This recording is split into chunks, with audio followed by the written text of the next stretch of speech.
It's been a couple of weeks, but last night we finally received a new Counter-Strike update. This one once again addresses some of the bugs that the game is experiencing, but then also introduces some new ones in the process. However, to Valve's credit, they already patched this new issue, which they introduced with this update. This new bug allowed players to basically float in mid-air, honestly a pretty hilarious one at that.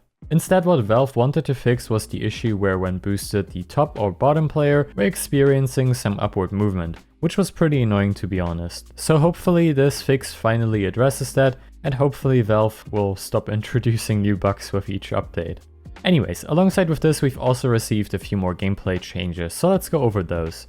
In the casual game mode, players will now earn additional experience score points for every round in which they dealt damage to enemies, which sounds pretty good to be honest.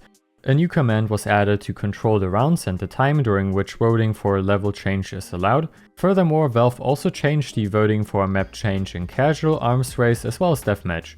For casual, you can now only vote for a map change at the end of the match or during the first round, and for arms race and deathmatch it's only possible at the end of the match or during the first minute of it. That players are no longer allowed to pick up ground weapons, which was an issue that Deema showcased very nicely on his stream. Basically, when you typed in a console command, you were able to pick up the bomb as an example after you died, preventing your teammates from picking it back up. Which you can imagine griefers definitely appreciated a lot. The buy menu will now automatically close if the switch team menu opens.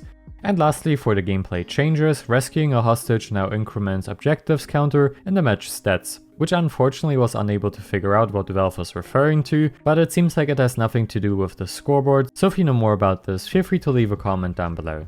This update also brought a couple of user interface changes. They improved the legibility of the damage given and taken in post-round damage report. This is how it looked before the update, and this is what Valve changed it to now.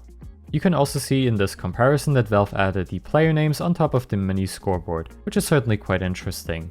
The highlight of which player you're spectating is also now more pronounced than before, which you can once again see on screen right now. Lastly, before we talk about some of the data mines, let's briefly talk about two of the community maps, which both received a few bug fixes. Most importantly though, for Mills, the 5-stack out of the map boost has been fixed, as well as the map creator sadly removing the self boost out of pit, which was pretty cool in my opinion. Honestly, I thought this was an intended feature, so I'm kind of sad that this one has been removed now.